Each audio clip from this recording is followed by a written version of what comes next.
Mesdames, Mesdemoiselles, Messieurs, bonjour et heureux de vous retrouver une fois encore nombreux sur notre chaîne YouTube pour une nouvelle vidéo en conseils et astuces pour mieux comprendre les nouvelles technologies.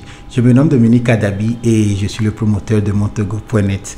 Le thème de notre vidéo aujourd'hui est 5 plateformes en ligne pour étudiants. Mais avant de commencer, j'aimerais vous rappeler, si vous n'êtes pas encore abonné à notre chaîne, de vous abonner et d'activer la cloche de notification afin de ne rater aucune de nos prochaines vidéos. Alors, 5 plateformes en ligne pour étudiants. Dans cette vidéo aujourd'hui, j'ai choisi les plateformes pour vous parler des cours en ligne, des recherches en ligne, des systèmes de stockage de données en ligne et aussi une plateforme pour vous aider à aller étudier à l'étranger, notamment au Canada. Alors, avant de me tourner vers mon ordinateur de bureau pour commencer la présentation, je vous propose d'écouter un de nos spots publicitaires. Femme d'affaires, chef d'entreprise,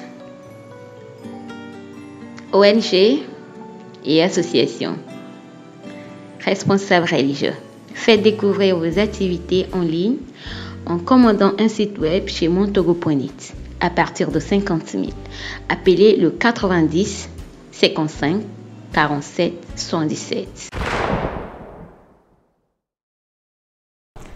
Mes chers amis, la première plateforme que j'ai choisie pour vous aujourd'hui est Khan Academy et vous pouvez l'accéder en saisissant l'adresse sur l'écran dans votre barre d'adresse, c'est-à-dire ici. Ok, alors une fois que vous êtes sur l'interface de Khan Academy, vous pouvez vous connecter, vous pouvez ouvrir un compte en allant ici, inscrivez-vous. Au fait, Khan Academy est l'une des premières plateformes pour les cours à distance. Ils sont spécialisés en mathématiques. Cependant, vous pouvez aussi trouver autre compte là-bas. Alors, vous avez le choix de vous inscrire en tant qu'élève, enseignant ou parent. Si vous vous inscrivez en tant qu'enseignant, vous pouvez alors inviter vos élèves à vous joindre et maintenant vous pouvez leur donner des cours et les suivre aussi à travers leurs devoirs de maison. Mais pour le but de cette vidéo aujourd'hui, moi je vais m'inscrire en tant qu'élève. Alors il suffit simplement de choisir élève, choisir votre date de naissance et maintenant je peux continuer avec mon compte Google. Okay. Si vous avez Facebook, vous pouvez aussi l'utiliser. Ok, alors nous venons de créer un compte sur Khan Academy. Maintenant, on nous dit de choisir les cours que nous voulons prendre. Alors moi, je vais dire par exemple base en mathématiques. Je vais peut-être aussi ajouter l'algèbre linéaire. Et puis peut-être en sciences, je vais prendre la biologie. En économie et finance, je vais prendre microéconomie. Et je pense que ça va. Ok. Alors quand c'est choisi comme ça, il suffit simplement d'appuyer sur ici pour valider. Alors voici mes centres d'intérêt. Alors si je revenais maintenant ici sur mes cours, vous allez voir ce que j'ai choisi et je peux maintenant commencer ma formation. Tout ceci est gratuit. Ok. Alors c'est une solution idéale pour ceux qui sont à la recherche de boulot ou bien vous n'avez pas pu terminer votre lycée. Vous pouvez toutefois venir ici vous enregistrer, ok, suivre les cours. Et ils ont commencé, je pense, depuis au début des années 2000. Ils ont une très bonne expérience, ils sont bien connus. Alors vous pouvez revenir sur leur plateforme ici, vous inscrire et puis prendre n'importe quel cours que vous souhaitez. Et les cours sont faits en vidéo, vous jouez la vidéo, il y a les exercices, ok. Alors moi je ne vais pas vraiment perdre le temps ici. 7 écureuils dans la boîte. Alors on a ces écureuils là, il faut les mettre dans la boîte qui est ici, il faut en mettre 7 en fait dans la boîte qui est là. Donc j'en prends un, il faut juste les cliquer dessus et les faire... Ok, alors moi je ne vais pas perdre le temps ici. Aujourd'hui je ne vous apprends pratiquement rien, je vous informe simplement qu'il y a les ressources en ligne pour vous aider à étudier. Alors si vous êtes étudiant, vous êtes au Togo ou partout en Afrique et vous cherchez un endroit pour apprendre quelque chose, je vous conseille de visiter Khan Academy. Une fois encore, c'est gratuit. Okay. Alors c'est ça, il y a les cours, revenez, essayez. Et je ne peux pas vraiment tout vous expliquer dans cette vidéo. Aujourd'hui, je ne parle uniquement pour pour que vous sachiez que ça existe. Mais dans l'avenir, je vais retourner sur cette plateforme et je vais faire une vidéo complète. Ok, je vais vous expliquer, si vous êtes enseignant, comment vous pouvez intégrer ceci dans vos salles de classe. Ok, alors l'adresse, une fois encore, c'est Khan Academy. Alors cherchez ça sur l'internet, inscrivez-vous, rentrez dans votre compte, choisissez les cours que vous voulez. Il y a les exercices et vous les traitez aussi. Ok, alors c'est ça. Ok, ceci n'est qu'une, une fois encore, ceci n'est qu'une petite démonstration, mais bon, si vous êtes parent d'élèves, enseignants, élèves, une fois encore, n'oubliez pas, revenez, essayez et laissez-moi ce que vous pensez dans les commentaires. La deuxième plateforme que j'ai choisie pour vous aujourd'hui, c'est office.com et vous pouvez aussi l'accéder à travers l'adresse sur l'écran. Vous saisissez office.com dans la barre d'adresse ici. Ok. Et sur cette chaîne, j'ai fait plusieurs vidéos vous montrant comment utiliser un compte Microsoft et je vous dis toujours que vous allez accéder à votre compte Microsoft à travers office.com. ok, alors pensez à office.com comme votre ordinateur, mais qui n'est pas physiquement présent dans votre bureau, mais il est plutôt en ligne. Ok, alors si vous allez sur office.com et si vous n'avez pas encore de compte, vous allez sur inscrivez-vous à la version gratuite ici, et si vous avez déjà un compte, alors vous allez sur connexion et bien sûr vous mettez votre nom d'utilisateur,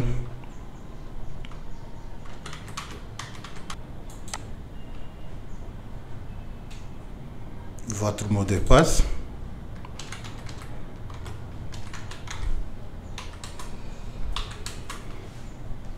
et vous appuyez sur se connecter pour accéder au compte.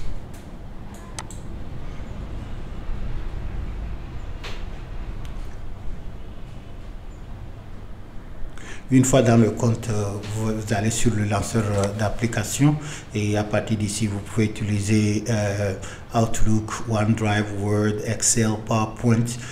C'est ça. Alors, en fait, vous n'avez pas vraiment besoin de votre propre ordinateur. Si vous avez accès à un cyber à côté, il suffit simplement d'avoir un compte Microsoft. Vous allez sur office.com et vous pouvez saisir vos mémoires, vos thèses, tout ce qu'il y a comme papier scolaire. Vous pouvez le saisir directement en ligne et tout ça là est stocké sur votre compte Microsoft à travers OneDrive. Ok, alors une fois encore, j'ai fait plusieurs vidéos sur cette chaîne vous parlant de cette plateforme. C'est parce qu'elle est très utile. Ok, si vous êtes étudiant, vous avez besoin d'un ordinateur pour saisir vos documents, moi je vous conseille d'abord d'avoir un compte Microsoft, et à travers un compte Microsoft vous pouvez pratiquement faire tout ce que vous aurez à faire sur votre ordinateur de bureau. Ok, l'important est d'avoir un accès à l'internet. Alors ici, voici Word qui est ouvert. C'est exactement le même Word que vous connaissez sur votre ordinateur de bureau. Et je peux aussi ouvrir Excel, PowerPoint, tout ce que vous voulez. Ok, alors une fois encore, je ne vous enseigne absolument rien aujourd'hui. Je vous donne simplement les ressources pour vous indiquer que si vous avez à faire quelque chose, vous n'êtes pas, ça ne vaut plus la peine de se déranger à gauche à droite. Il suffit simplement d'aller en ligne. Les ressources sont là-bas pour vous. Ok, tout ce que vous allez traiter ici est enregistré dans votre compte Microsoft, et avec ça vous avez droit à 5 gigaoctets de stockage. Ok, pensez à ça comme vous avez votre propre clé USB, sauf qu'elle n'est pas dans votre poche, mais elle est plutôt sur l'internet. Ok, alors tous vos documents scolaires, tout ce que vous avez à faire à l'école, moi je vous conseille d'utiliser la plateforme office.com. ok, il y a les logiciels déjà ici, et puis il suffit simplement de créer votre document. Il y a coupure de courant, ce n'est pas un problème parce que tout ceci est enregistré en ligne. Alors toutes ces ressources sont là, elles sont gratuites, n'hésitez pas à les chercher, et si vous découvrez autre chose que moi je n'ai pas couvert dans cette vidéo, vous pouvez aussi me laisser ça dans les commentaires.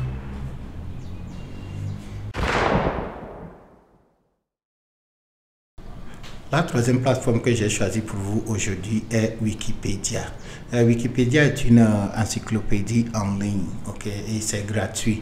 Alors si vous êtes en train de faire vos recherches, vous pouvez venir ici et taper n'importe quel thème de recherche. Par exemple, si moi j'essaie ici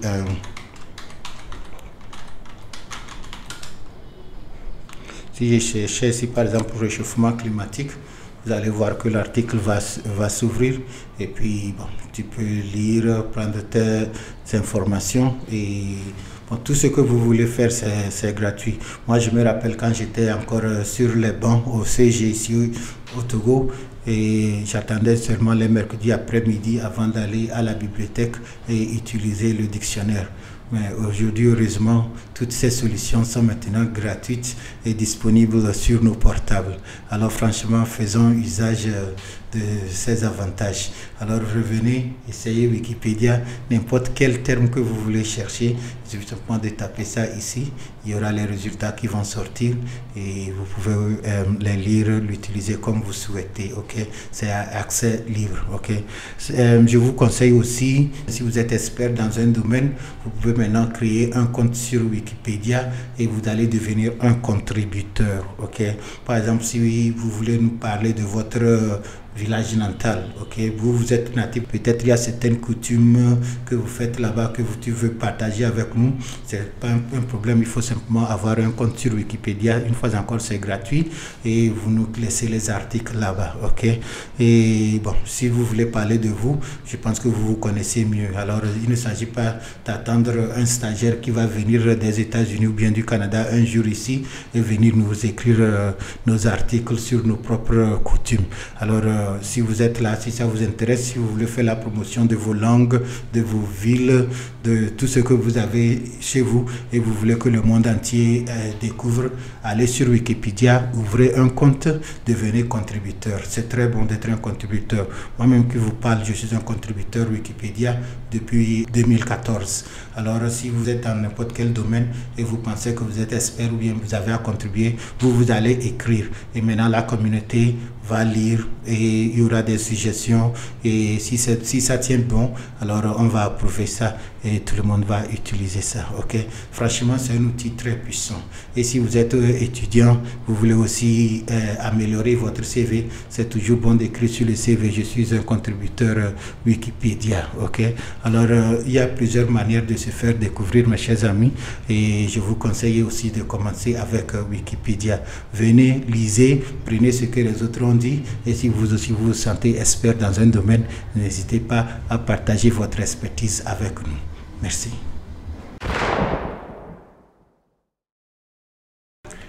La quatrième plateforme que j'ai choisie pour vous aujourd'hui est Google Drive. Et si vous nous suivez une fois encore sur montogo.net, sûrement que vous m'avez entendu parler de Google Drive. Google Drive est l'une des plateformes les plus utiles aujourd'hui sur l'Internet. Il vous permet aussi d'enregistrer vos données en ligne et de les accéder partout. Alors pour accéder à Google Drive, c'est très simple. Il suffit simplement, quand vous êtes sur l'interface de google.com, vous allez sur le lanceur d'applications et vous parcourez la liste des applications jusqu'à ce que vous ne trouvez Google Drive et vous cliquez sur ça ici. Alors je peux cliquer sur ça ici ou bien je peux taper cette adresse directement dans la barre d'adresse, c'est-à-dire drive.google.com. Alors si je fais ceci, je vais rentrer dans mon Google Drive. Et l'avantage principal aussi de Google Drive est que si vous utilisez un portable Android, c'est pratiquement intégré avec votre système d'exploitation. Alors tout ce que vous enregistrez dans votre Google Drive, vous avez accès à ça directement sur votre mobile. Alors vos photos, vos musiques, vos documents, vous pouvez enregistrer tout ça là sur Google Drive. Et Google vous donne un espace de stockage de 15 gigas, ok. Alors c'est aussi la grande différence entre Google Drive et OneDrive de Microsoft qui vient bien sûr avec votre compte Microsoft sur office.com. Alors Google Drive lui vous donne 15 gigas tandis que Microsoft vous donne 5 gigas. Mais bon, ça dépend de ce que vous faites. Alors vous pouvez aussi utiliser les deux si vous le souhaitez. Okay. Alors avec Google Drive, vous pouvez aussi, à part le fait que vous pouvez stocker vos données, vous pouvez aussi utiliser Google Docs, Google Sheet, Google Slide, Google Form et autres. Google Doc est l'équivalent de Microsoft Word. Ça vous permet d'écrire les lettres et autres traitements de texte. Et Google Sheet est l'équivalent de Microsoft Excel. Ça vous permet de travailler avec les feuilles de calcul. Et Google Slide est l'équivalent de PowerPoint. Ça vous permet de créer les présentations. Et Google Form, bien sûr, c'est le logiciel qui vous permet de créer les formulaires en ligne. Nous avons aussi fait une vidéo ici sur Google Form. Alors, avec Google Drive, vous pouvez importer vos fichiers de votre ordinateur vers votre compte en ligne et que vous pouvez les accéder partout. Okay? Et voici l'espace de stockage dont je vous parle. Par exemple, chez moi ici, je n'ai utilisé que 5 mégaoctets sur les 15 gigaoctets qui me sont octroyés. Okay? Et si vous avez un document sur votre compte Google Drive, vous pouvez aussi le partager avec les autres. Un document comme un dossier. Et pour le faire, c'est très simple. Vous cliquez droit sur le dossier ou bien le document et vous allez sous partager. Et maintenant, vous mettez l'adresse email de la personne avec laquelle vous voulez partager le document. Ou encore, vous générez le lien que vous copiez et que vous pouvez envoyer par WhatsApp, Facebook et autres. Alors, Google Drive vous permet de travailler en collaboration. Okay? Si vous êtes à la recherche du boulot, vous pouvez écrire votre CV, votre lettre de demande, tout ça là, vous les scannez bien et puis vous créez un dossier ici et vous mettez. Alors, une fois qu'il y a une appel d'offres quelque part ou bien vous attendez qu'on cherche quelqu'un quelque part, ce n'est pas seulement que vous allez vous lever chercher les cyber pour aller saisir. Vous revenez directement dans votre Google Drive et vous ne faites que balancer le document. La dernière ressource que j'ai choisie pour vous aujourd'hui est étudier au Canada à titre d'étudiant étranger. Au fait, ce n'est pas une plateforme, c'est plutôt une page sur le site du gouvernement du Canada. Alors vous pouvez l'accéder en cliquant sur le lien dans la description ou en allant sur le site canada.ca et chercher la page. Alors si vous voulez aller étudier au Canada, vous avez besoin d'un visa, d'un permis d'études. Voici l'endroit pour prendre toutes les informations. Au fait, vous n'êtes pas obligé d'aller remettre des centaines de mille à quelqu'un pour vous aider à aller au Canada. Il suffit de venir sur cette page, tout ce que vous devez savoir par rapport à comment préparer vos dossiers pour le visa, comment trouver un établissement scolaire au Canada. Toutes ces informations sont sur cette page. Si vous avez aussi besoin des bourses, voici l'endroit où vous pouvez aussi venir. Alors, pour faire les demandes, c'est très simple, vous lisez les instructions, vous voyez si vous êtes qualifié, ok? Et si vous avez besoin d'un établissement aussi, vous cliquez sur toute la liste des universités, des collèges, des lycées au Canada et puis vous vous inscrivez, ok? Le processus est très simple. Une fois encore, si vous savez lire, vous savez écrire, vous devez être à mesure vous-même d'aller en ligne pour faire vos recherches. Ok, et comme je le dis, si vous avez besoin des bourses, voici le lien qu'il faut cliquer une fois que vous êtes sur cette page. Et quand ça s'ouvre, bien sûr, il y a plusieurs postings. Alors, ce n'est pas toutes les offres ici qui vont s'appliquer à vous. Alors, revenez périodiquement, vérifiez. Et s'il y a quelque chose qui s'applique à vous, alors vous suivez les lignes directrices et puis vous remplissez le dossier, vous l'envoyez. Et si vous obtenez la bourse, alors ils vont vous indiquer aussi le processus pour obtenir le visa. Ok, aller étudier à l'étranger, au fait, ce n'est pas aussi compliqué que ça. Tout dépend du visa. Alors, si vous trouvez le collège, je vous demande, ou bien l'université, je vous demande vraiment de prendre votre temps et de vérifier pour voir quels sont les critères pour l'obtention du permis d'études ou encore du visa. Ok, si vous le faites bien, il y a de fortes chances que vous allez obtenir le visa. Mais si vous bâclez votre demande, vous serez rejeté. Moi-même qui vous parle, j'ai étudié au Canada, j'ai fait mon lycée et mon université là-bas. Alors, c'est possible.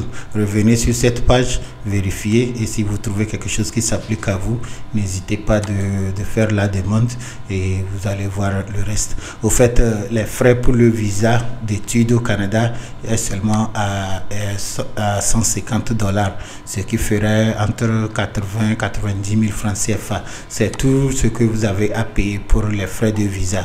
Ok, alors bon, si vous êtes étudiant et vous voulez essayer, voici ce qu'il faut payer. Mais ça, c'est le frais pour le visa. Mais vous devez aussi prouver à l'ambassade que vous avez les fonds nécessaires pour subvenir à vos besoins une fois au Canada et aussi payer vos frais de scolarité, sauf si vous avez une bourse. Ok, tout ceci est possible. Il suffit simplement une fois encore d'aller sur cette page, c'est-à-dire étudier au Canada à titre d'étudiant étranger, et toutes les conditions vous allez les étudier, et si ça s'applique à vous, je vous conseille de faire une demande et le bon Dieu fera le reste.